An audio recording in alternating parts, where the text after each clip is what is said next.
Assalamu alaikum.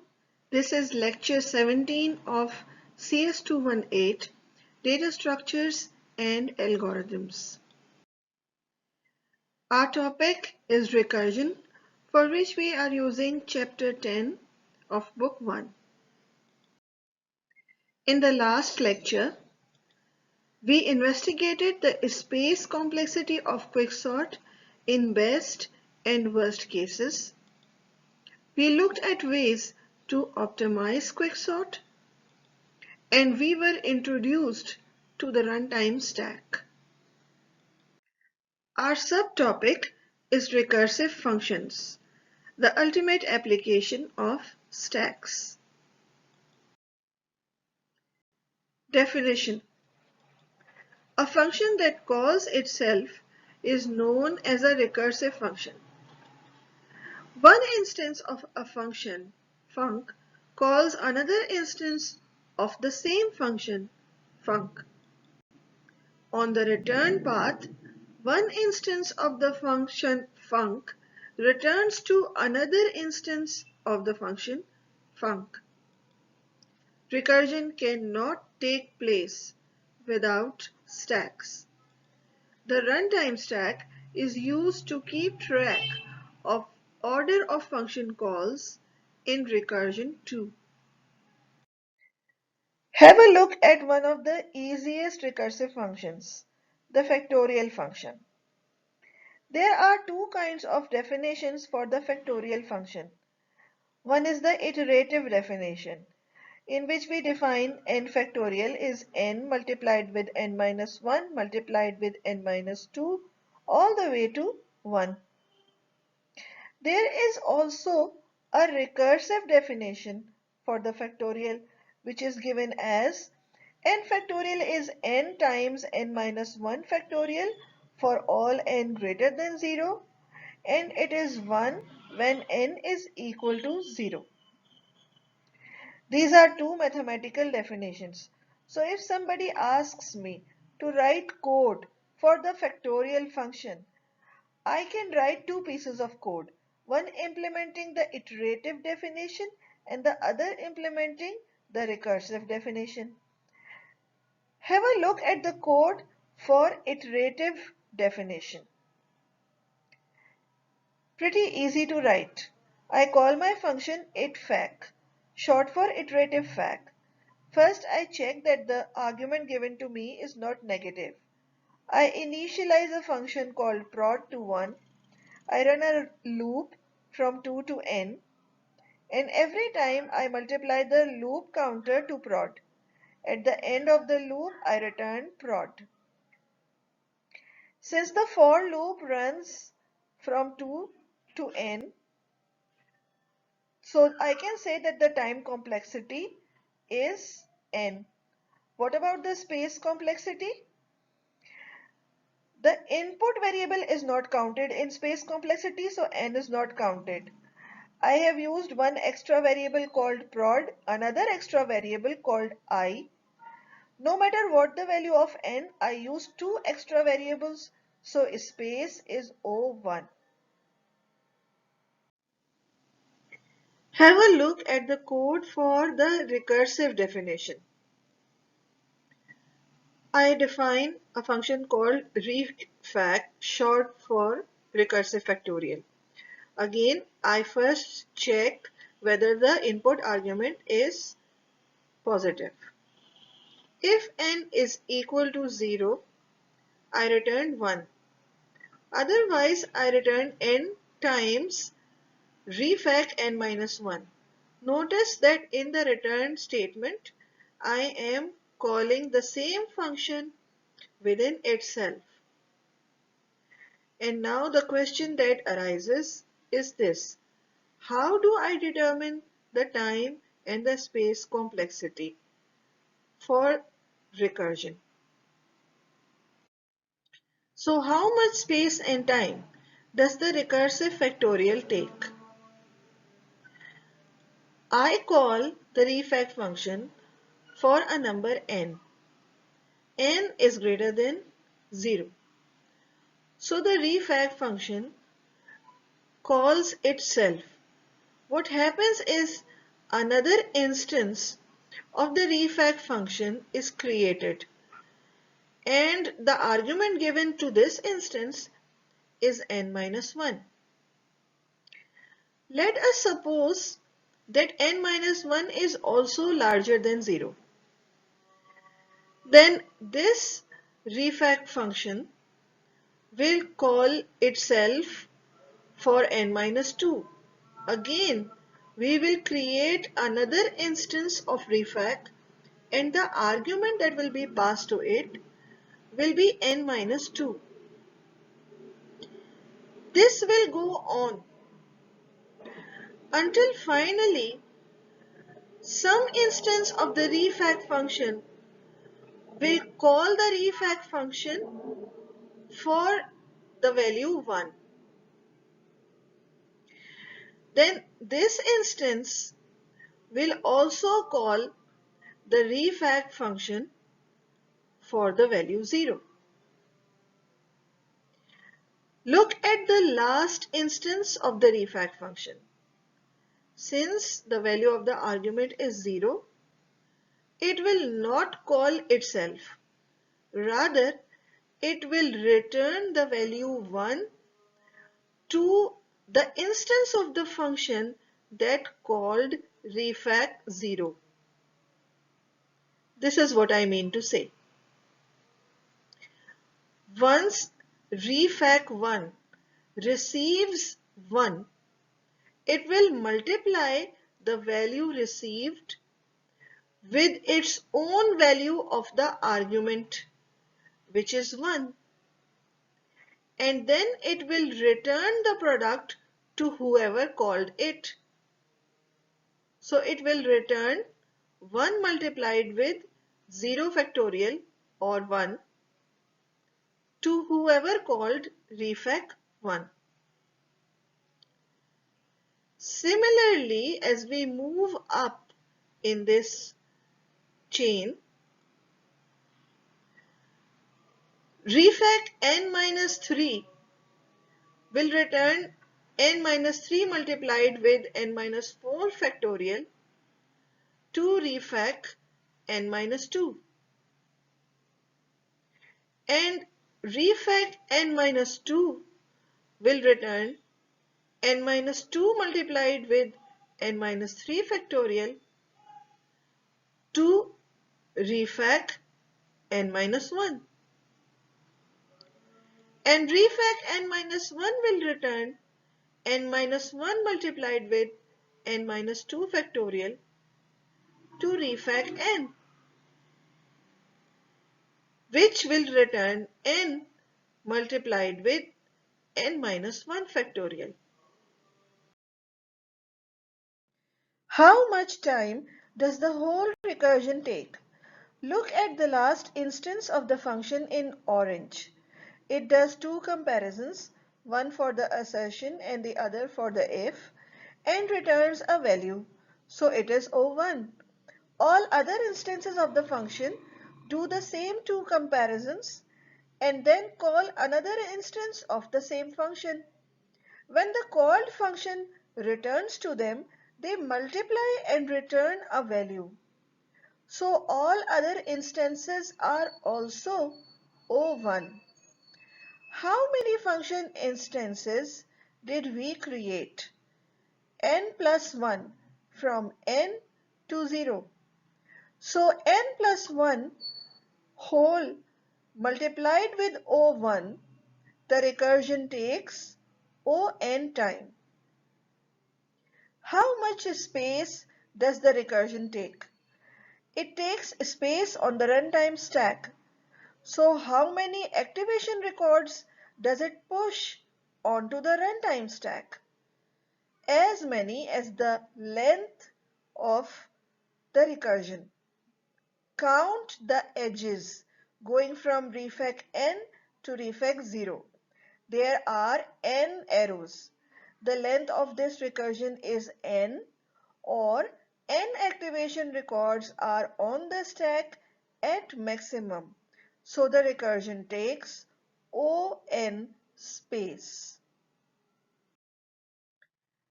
Now, a task for you. This is a simple question. You have seen both implementations of the factorial function, the iterative one and the recursive one. Tell me which of the two implementations of the factorial function is better in your opinion, and also give your reason. Take a snapshot and upload the file, giving it the same formatted name, my roll number underscore lec 17, and submit your response in the assignment titled Lecture 17 Tasks in Google Classroom. The importance of the base case. A recursive function is incompletely defined if the base case is not mentioned and cannot be implemented in code, as such a recursion will never end. There must be some input for which output can be furnished without recursion. As we saw in the factorial function, when the value of the input argument is 0, you can give the answer without recursion. So it is important that there is some value for which you can provide the output without recursion. Second example of recursion is a function called printdec. This function takes an argument n. If n is greater than 0, it prints n and then it calls itself for n minus 1. Let us see how this recursion unfolds. I call printdec n. Suppose n is greater than 0, then n will be printed and printdec will be called for n minus 1. So a new instance of the function will be created and the argument to this instance would be n minus 1. Suppose n minus 1 is greater than 0. So n minus 1 is printed and then control is transferred to another instance of the function printdec n minus 2. Suppose n minus 2 is greater than 0. So n minus 2 is printed. And this goes on until finally we call printdec 1. 1 is greater than 0, so 1 is printed. And then printdec 1 calls printdec 0. Now 0 is not greater than 0. The if is false. We cannot move into the body of the if, but there is no code left as the function falls out of scope. Printdec 0 returns control to the function which called it printdec 1. Where did printdec 1 leave off execution? The last line that it executed was actually the last line of its code. It does not have any more lines to execute. As it falls out of scope, it returns control to the function that called it. Continuing this, we come back to printdec n minus 2. Since it has already executed its last line, it will simply return control to the function that called it. And the same is true for printdec n minus 1. Finally, printdec n returns control. This is the end of execution. Now, what is the time and space complexity of this recursion? Look at the chain of recursion and count the edges from printdec n to printdec 0. There are n arrows. The length of recursion is n. So n activation records will be pushed onto the runtime stack. Keep this in mind. Also, how many instances of print deck have you created? N plus 1 instances. What is the O notation of each of these instances? O1. From this we can conclude that space is On and time is also On. Have a look at a third example. Print ASC. This is slightly different from the previous function. Here, first it calls itself for n minus 1, then it prints n. So how does this recursion go? I call print ASC n. Suppose n is greater than 0. So this calls print ASC n minus 1. Suppose n minus 1 is greater than 0. So this calls print ASC n minus 2. And this continues until we call print ASC 1.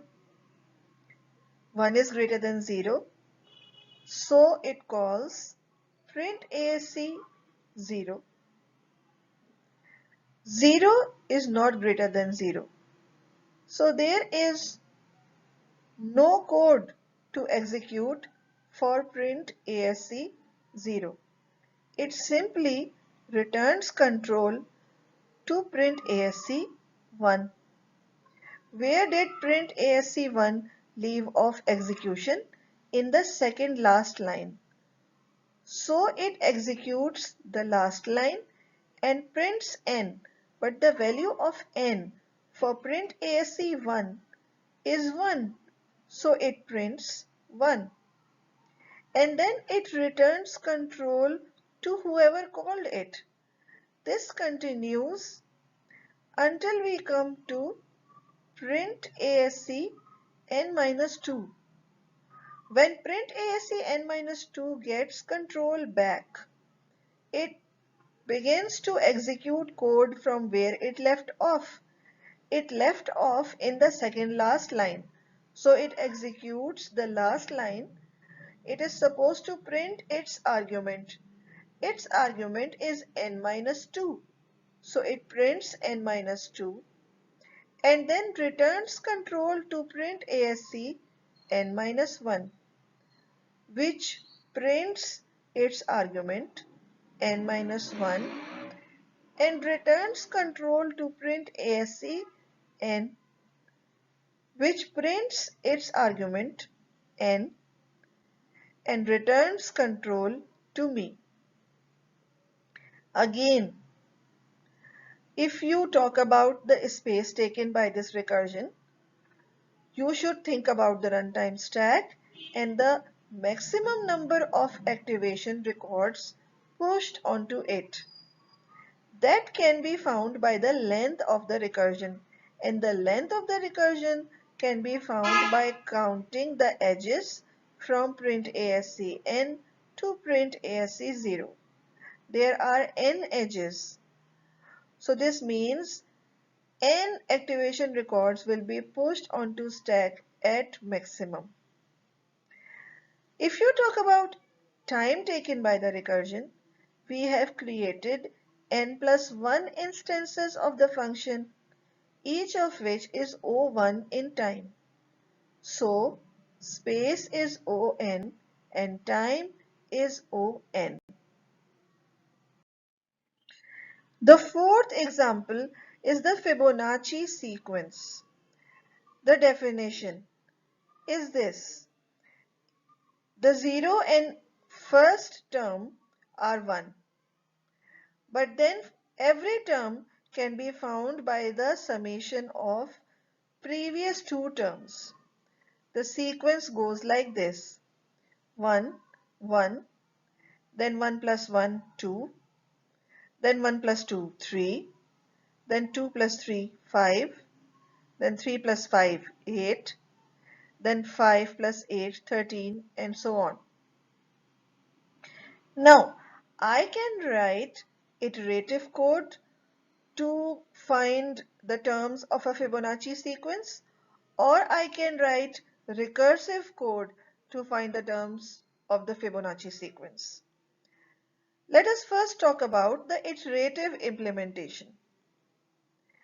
I define a function fib. It takes n.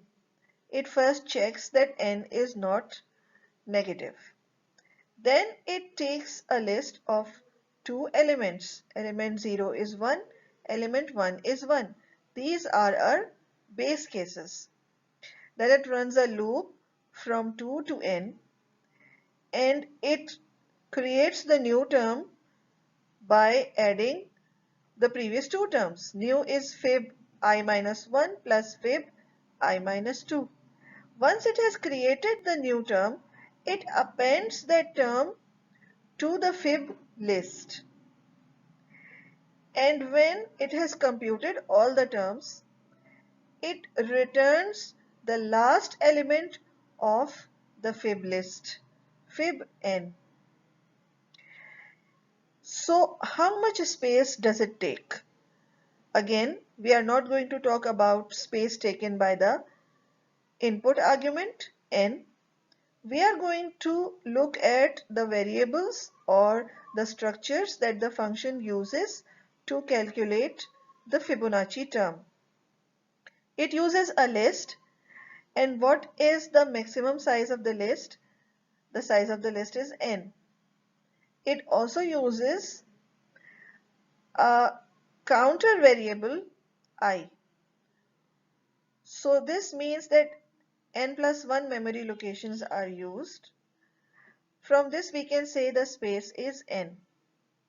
As for how much time the iterative implementation takes, it uses a for loop which runs nearly n times. Rather, it runs n minus 1 times. So from this we can conclude that space is on and time is on. Now talk about the recursive implementation. Look at this code. I define a function fib. I first check that the input is not a negative number. If n is less than or equal to 1, that is if it is 0 or 1, then we return 1. Otherwise, the return statement has two calls to the same function, one for n minus 1 and the other for n minus 2. This is called binary recursion because you are calling the same function twice within itself. My question is, how do I find the time and space complexity? I want to find the answer to my question, and I set out to trace the recursive calls of the fib function. I call fib4. Now, the base case is not met. 4 is not less than or equal to 1. So it is supposed to return to me fib3 plus fib2.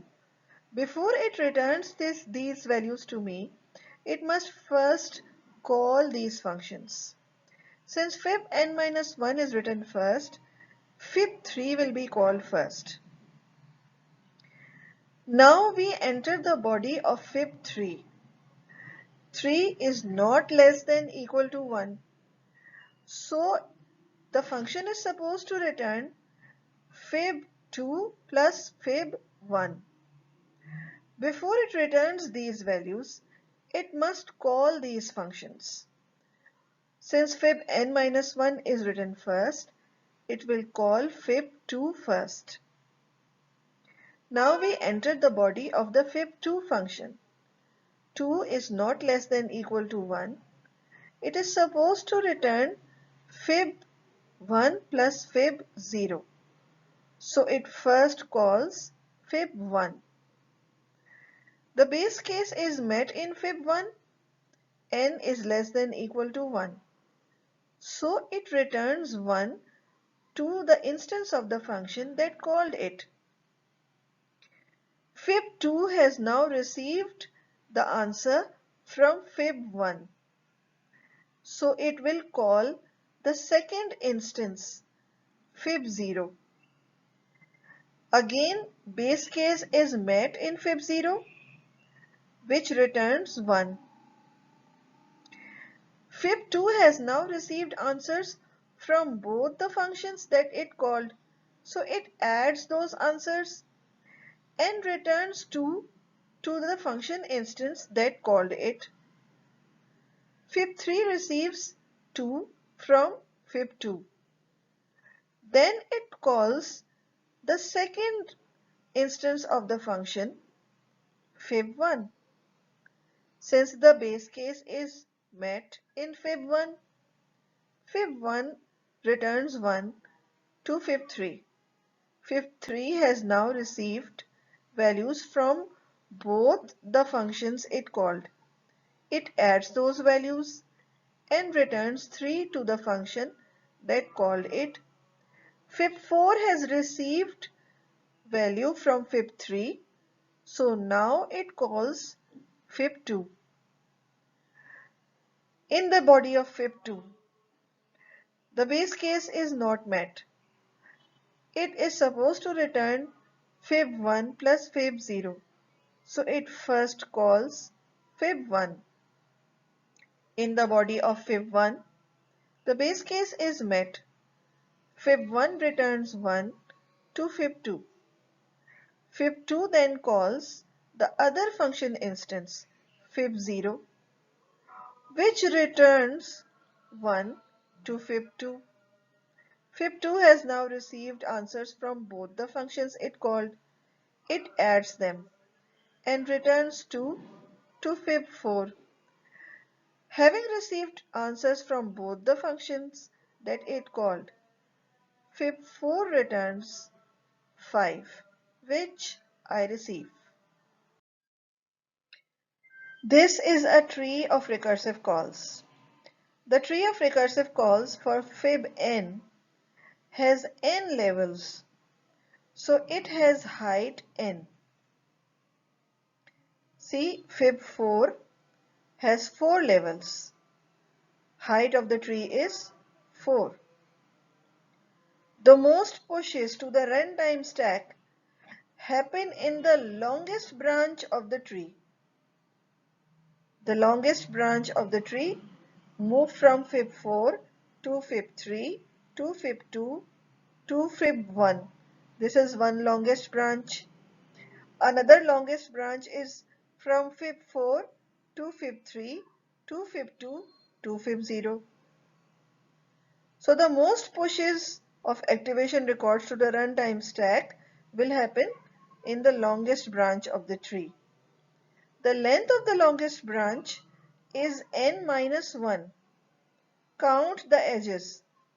One edge from Fib4 to Fib3, the second edge from Fib3 to Fib2, third edge from Fib2 to Fib1. So this means that the stack will have at maximum n minus 1 activation records, or the space is On. Let us for a few minutes talk about a special binary tree called the perfect binary tree. The tree shown here is a perfect binary tree of height 5 because each node in the last level has 0 children. All other nodes have 2 children. There are 5 levels in the tree. The left and right subtrees of the root node, which is marked 1, are perfect binary trees of height 4. This is the left subtree and the height is 4.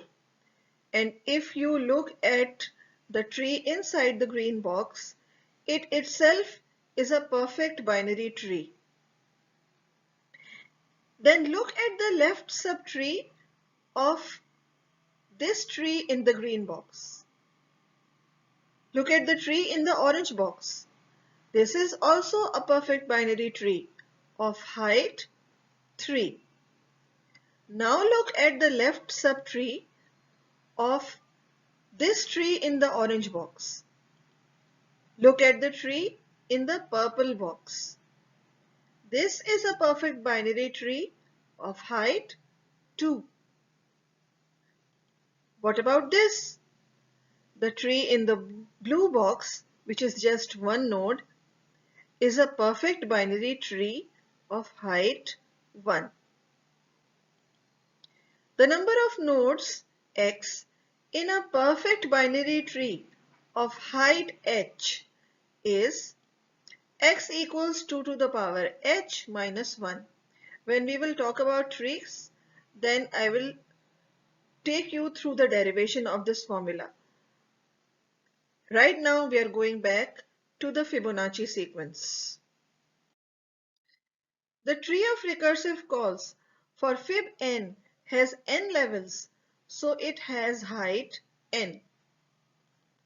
The tree has lesser number of nodes than the number of nodes in the perfect binary tree of height n. This tree is not perfect because there are places where you can add nodes. In a perfect binary tree, there is no place to add a node. All places are taken. So a perfect binary tree of height n will have more nodes than this tree.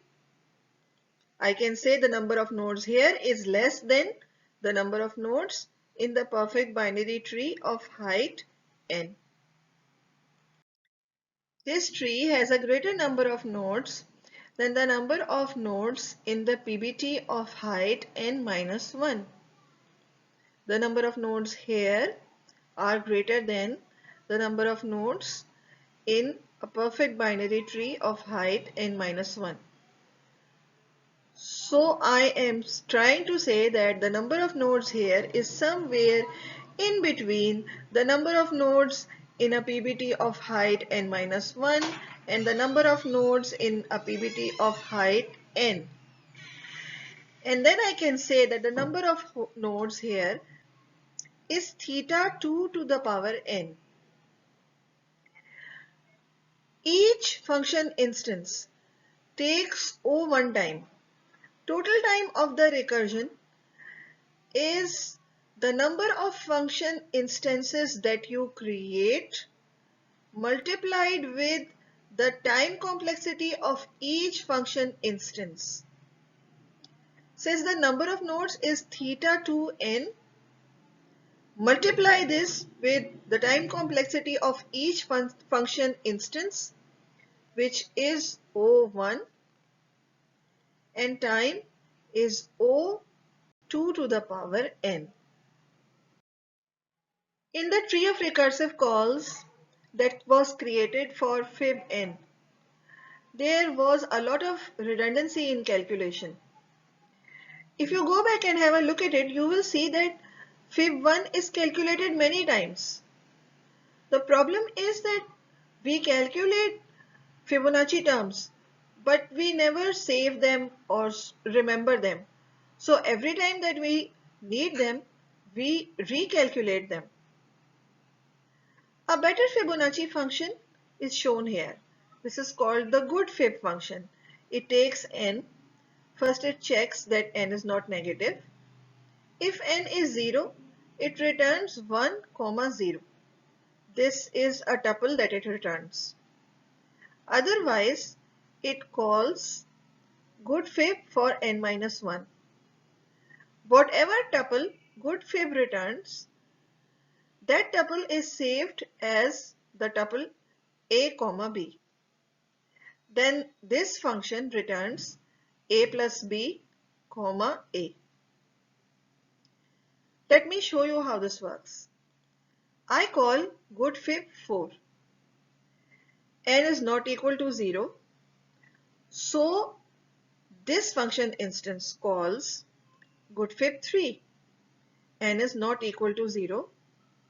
So this function instance calls good fib 2. N is not equal to 0. So this function instance calls good fib 1. N is still not equal to 0. So this function instance calls good fib 0. Here n is 0. So good fib 0 returns 1, 0 to good fib 1. For good fib 1, A is 1, B is 0. It returns A plus B, A. It returns 1, 1 to good fib 2.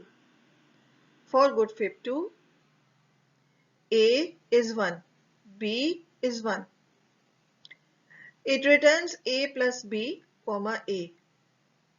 So it returns 2, 1 to good fib 3. For good fib 3, A is 2, B is 1. And it returns 3, 2 to good fib 4. For good fib 4, A is 3, B is 2. And it returns 5, 3 to me. The first element of the return tuple is the nth Fibonacci term. Here, each function instance is returning not only the nth term but also the n minus 1th term. This function eliminates redundancy in calculations present in code of fib n. Tell me what is the O notation for its time and space. Yes, both space and time are ON. Do figure out how. So what did we learn today? We implemented the iterative and recursive versions of the factorial function. We looked at two recursive functions for printing values. We implemented the iterative and recursive versions of the function to find the nth term of the Fibonacci sequence. We implemented a better function to find the nth term of the Fibonacci sequence, and we found time and space complexities of all codes. You have to read the book, submit your answers to the tasks in this lecture, note your questions and put them up in the relevant online session, and email your suggestions to me if you have any. Take care. Allah Hafiz.